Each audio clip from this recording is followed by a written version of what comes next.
Fala pessoal, seguidores do canal do Diego de Berardino. Mais um vídeo aqui sobre o Norway Chess. Não teve jeito. Nakamura campeão, né? Caruana liderou o torneio inteiro, mas na hora da verdade, da decisão, Nakamura ganhou na última rodada o confronto direto contra o Caruana. Na partida pensada, ultrapassou o seu adversário e se tornou campeão do Norway Chess 2023. Então, de maneira isolada, aí, o campeão Nakamura. Vamos então dar uma olhada na partida que decidiu o título, né? Claro, o destaque aí da última rodada entre Nakamura e Caruana. Mas antes da gente começar, você já sabe, deixa o like, se inscreva no canal. Lembrando que isso é muito importante para ajudar o nosso canal a crescer. E olha só, Nakamura mandou E4, E5, cavalo F3, cavalo C6. Ele mandou bispo C4, cavalo F6 e possivelmente, para surpresa de muitos e do Caruana, ele jogou cavalo G5.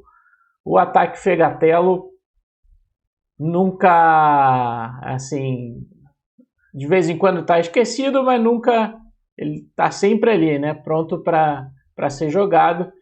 E o Naka possivelmente surpreendeu o Caruana com essa escolha. Bom, o Caruana jogou a linha principal, D5, ED5, cavalo A5, bispo B5 cheque. E6 é uma linha que as pretas sacrificam um peão por compensação, né? E aqui o Nakamura jogou o lance que está mais na moda e na elite, que é bispo D3. Outras opções são bispo E2 e dama F3 também, cravando o peão de C6 por conta da torre de A8. Mas bispo D3 é o lance que se joga ali entre os grandes jogadores. Cavalo D5, o lance principal, jogou Caruana, atacando o cavalo de G5. Cavalo F3, bispo D6, defendendo o peão, roque. E cavalo F4 jogou Caruana, está tocando bispo de D3. As brancas ignoram a ameaça e jogam cavalo C3, o Caruana toma, pegando par de bispos e dobrando os peões das brancas, né? Tudo isso aqui já foi jogado muitas vezes, né? Roque. E aqui mandou B3 o Nakamura. Ainda mais jogado são os lances torre E1, cavalo E4. Mas é considerado em geral que as pretas têm bom jogo contra esses lances. Às vezes tem transposição entre esses lances, né? Vai de uma linha a outra.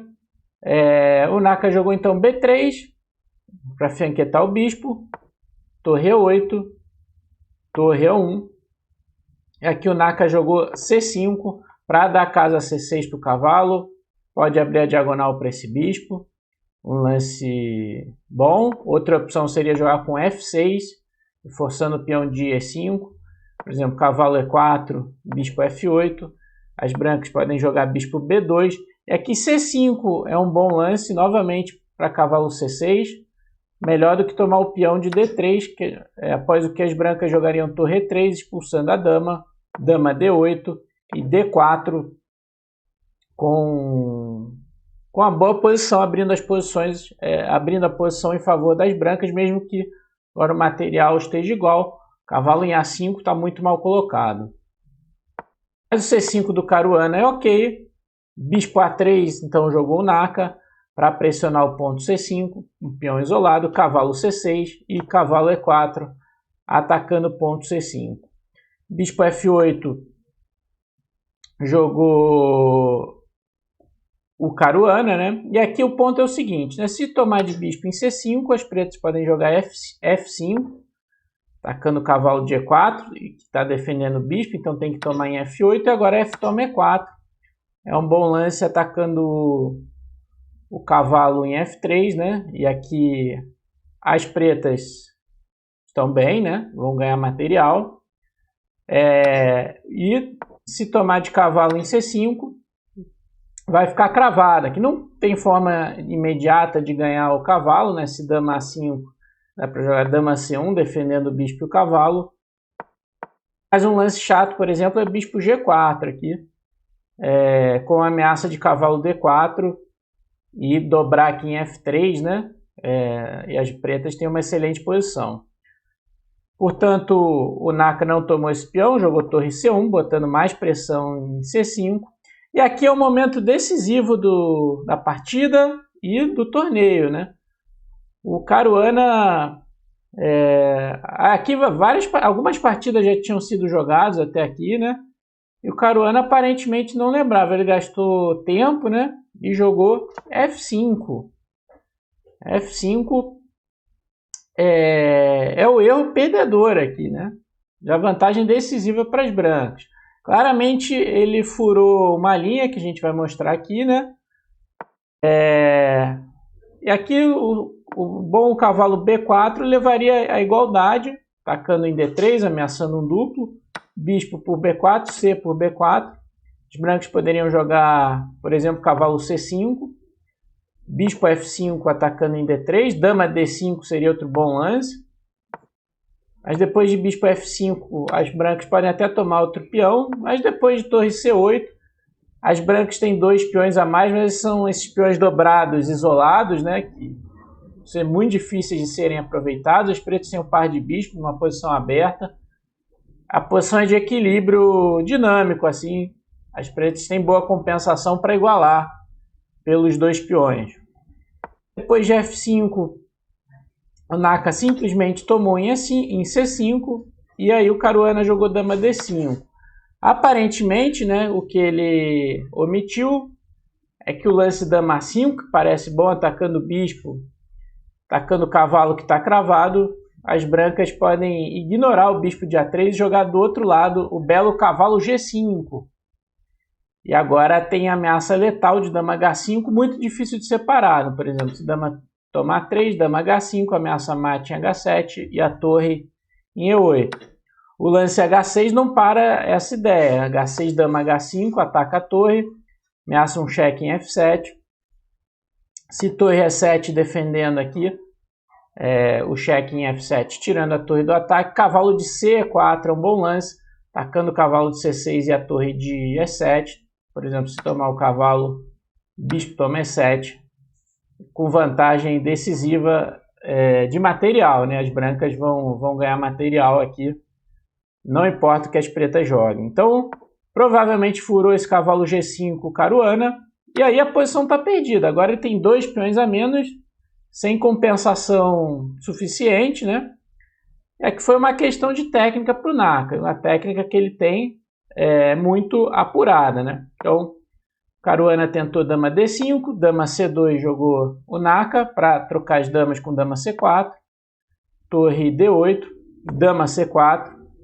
Temos material a mais, porque não trocar as damas, né? São 2 peões, dama toma, tomou de torre aqui o Naka, torre D5, torre E1, agora ele busca jogo pela coluna C, né? Dobrando as torres aqui, de olho nas peças pretas, né, alinhadas aqui na coluna C. Bispo D6 mandou o Caruana. Bispo B2, agora fazendo pressão no ponto E5. E saindo da cravada aqui, né, o cavalo de C5 pode se mexer. Cavalo E7. O Naka jogou um lance profilático aqui, torre de 4, C2, já para tirar possível ataque do bispo de C8. Torre de 4, C2, torre B8, e aqui ele jogou o belo D4, se livrando de um dos peões dobrados. E por D4, se E4, cavalo E5 é uma excelente resposta, e as brancas vão, além da vantagem material, vão melhorando a posição das suas peças e rumo a converter a vantagem. E por D4 também não alivia a situação das pretas. Cavalo por D4. Caruana jogou A5. Cavalo F3 jogou o Naka. Tem a ideia de D4. Evita um bispo E5 cravando aqui o cavalo. O Caruana jogou H6. Cavalo A4 jogou o Naka. Para jogar cavalo C3 aqui, expulsar essa torre em D5. bispo A6 jogou Caruana, cavalo C3, torre C5 e bispo A3, forçando a troca dos bispos, agora retirando o par de bispos das pretas, né? Tem que jogar torre C6, troca, torre toma. Agora o cavalo volta para A4, já cumpriu seu papel, então libera o caminho para as torres novamente. Caruana mandou cavalo D5 e o Naka seguiu a política de trocas totalmente correta, né? Torre C6, taca a torre e o bispo de A6, força a troca das torres. Torre toma, cavalo B4, ataca a torre, defende o bispo, ataca em A2, mas depois de torre D6 não dá para tomar em A2 por conta do bispo. Jogou bispo B7 o Caruana, para agora atacar em A2, cavalo C3. O Naka não está muito preocupado com dobrar os peões aqui, isso levaria só a mais trocas, seriam favoráveis às brancas e elas mantêm os 2 peões a mais. Jogou torre E8 o Caruana, H4 dando um respiro para o rei, não só dando um respiro no rei, como em algumas linhas você pode usar esse peão para sufocar o rei preto com H5. E tem ideia de botar um cavalo em G6 e dar mate, né? Muito tradicional, ó. Em finais você tem torre e cavalo, né? O Caruana tentou um F4 aqui. Torre D4, agora atacando o peão de F4. Perdão. Torre D4 atacando o peão de F4. Caruana jogou triste, torre F8, defendendo o peão. Cavalo E5. Agora o Naka vai melhorando as peças. Torre E8, cavalo C4. Ataca o peão de A5. Então, desesperado, F3 aqui o Caruana. O Naka trocou. Bispo toma F3, rei H2. O rei não tem nenhum tipo de problema, o rei branco, né? Agora pode ir para G3. Cavalo C2 ameaçando a torre. Jogou torre D3 o Nakamura. Bispo A8, rei G3. E agora jogou um rei H7 o Caruana. Cavalo E3 tampando a coluna e propondo a troca dos cavalos. O Caruana naturalmente manteve os cavalos para tentar complicar o máximo possível, mas a posição já é bem perdida. Saiu do ataque com torre D6 o Nakamura, cavalo C6 e cavalo de CD5 por parte do Naka. Torre F8, cavalo C7, ameaçando o bispo, em seguida tomar o cavalo, jogou bispo B7 o Caruana, cavalo E6, agora atacando a torre. Tem que ficar de olho na ideia de torre D7 também, atacando o bispo G7, por isso jogou torre F7 Caruana e F4, pronto para apoiar o cavalo aqui com F5, também fechar mais o rei preto. Aqui o Nakamura, bispo A8, H5, F5 também era uma opção, né? Mas o H5 dá aquela restringida no rei, que a gente já comentou. Jogou torre A7 aqui, já meio sem esperanças, o Caruana, para tentar um A4. O Naka jogou A3 para responder A4 com B4. Rei G8, F5. Agora a pressão sobre o rei preto começa a aumentar, tem ideias de mate, né? Se esse cavalo sai daqui de C6, dá para entrar em D8 com cheque, né? O rei vem para F7, por exemplo, com o cavalo em D5, a torre em F8 vai dar mate. Quando a torre E7 aqui o Caruana, rei F4, torre A7, D4 e simplesmente abandonou aqui, posição triste aqui para o Caruana. Além dos 2 peões a menos, agora as brancas têm um ataque, uma iniciativa avassaladora. O peão está avançando aqui para D5. E com essa vitória, então, o Nakamura vence o torneio, né? Ele ultrapassa o Caruana. Vamos dar uma olhada aqui na precisão da partida. Ali embaixo do meu vídeo, 92.6 para o Naka, 86.1 para o Caruana. Converteu com tranquilidade ali a vantagem o Naka. Vamos agora à classificação, então, final do torneio. Então o Nakamura terminou com 16,5, né, somando tudo, né? Lembrando que a vitória no tempo normal vale 3 pontos. Vitória no Armagedon vale 1,5. Derrota, né, no Armagedon, que, claro, depois do empate na clássica ganha 1 ponto, e derrota na pensada 0 pontos. O Naka, então, faz 16,5. Caruana fica em segundo com 16. Gukesh fez 14,5. Hoje ganhou no Armagedon do Wesley So. Guiri terminou em quarto com 13 pontos. Ele ganhou hoje no Armagedon do Mamedjarov. Wesley So ficou em quinto ali com 12,5.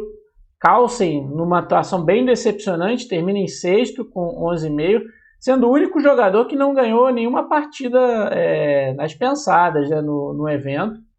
Chama bastante atenção aí a má atuação do Carlsen nas pensadas. Então ele termina em sexto aí com 11,5, pontuação muito devido ao bom desempenho dele no Armagedon, mas não nas partidas clássicas.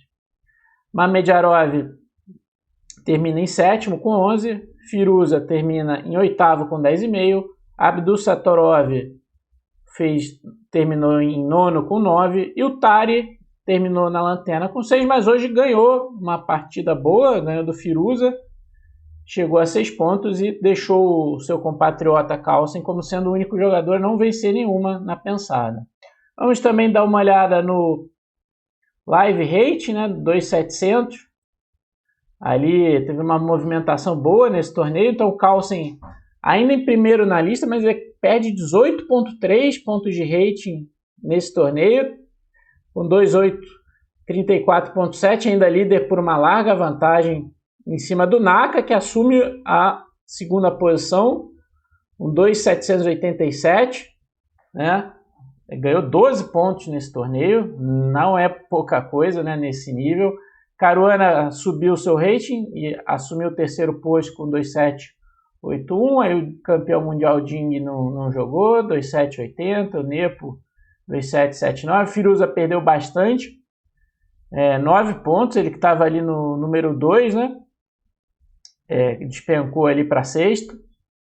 Guiri ganhou rating, mas se manteve ali em sétimo. O So ganhou um pouco de rating, está com 2.769. Anand, Rapport, Karyakin, Anand e Rapport completam ali o top 10. Em 11º, Karyakin. Radjabov, 12º. E olha só o Gukesh aí que jogou o torneio, ganhou 8 pontos. 2.744, número 13 do mundo para o jovem indiano de 17 anos, que se aproxima aí do Anand. Pode se tornar o número 1 da Índia em breve, aí o Gukesh. Mamedjarov em 14º e Aronian 15º, top 15 aí do mundo no live rate. Então, Nakamura mostrando que é bom em todos os ritmos, mais uma vez, né? E vence de maneira muito convincente aí o Norwich Chess, finalizando esse grande evento. Se você gostou, deixa o like, se inscreva no canal, então, se você ainda não se inscreveu, lembrando que é muito importante para ajudar a gente a crescer, e acompanhe aqui no canal nossos vídeos quase que diários. Até a próxima!